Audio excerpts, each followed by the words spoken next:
My name's Chris and I like listening to music. I'm going to listen to Mean Bacharach Sacrifice, which is a really enjoyable listen. It's experimental but accessible. I saw that he played with Flying Lotas and that makes an awful lot of sense. It's got that feeling to it. Thundercat as well. I gave it an 8 on first listen. That's probably right. Let's see what the last listen brings. Track 1, Graduate, super it's interesting and experimental off the bat. It's sort of like a classic hip-hop loop that creeps along with a nice and very strange production. One of those albums, within seconds you're going to have something to like about it, and it's going to be interesting at the very least. Really sort of understated voice on this track, hidden away, whereas the music comes out into the forefront. But nothing's in the forefront, but everything's enjoyable. It's a bit of a mess, but such a lovely mess. Less is more works well with this. Interesting, if not mind-blowing start, but I'm not sure mind-blowing is the point. 8 out of 10.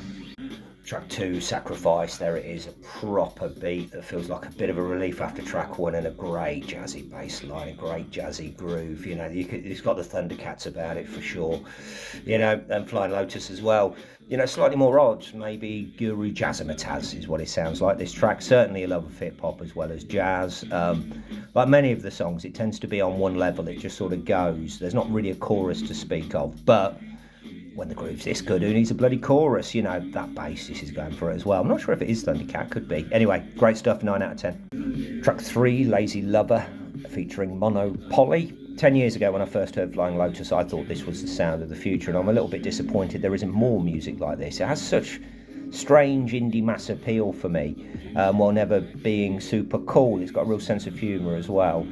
A little bit more classic R&B, this track. It's got that 70s keyboard that makes it feel lovely. Plods a bit and maybe feel like it could do a little bit more, just a key change or something. But still love it, 9 out of 10. Track 4, No Doubt. Lovely little a cappella, boom, boom, boom, boom, bass line. I like it when they sing it rather than play it. Strange little skit after, what came before. You feel those influences again, never following any rules. There's some Prince-esque keyboards in here, but I want my grooves back a bit. 7 out of 10. Track 5, 15 minutes, featuring Seven Davis Jr., which I think is him, so it's him featuring it himself. That's more like it.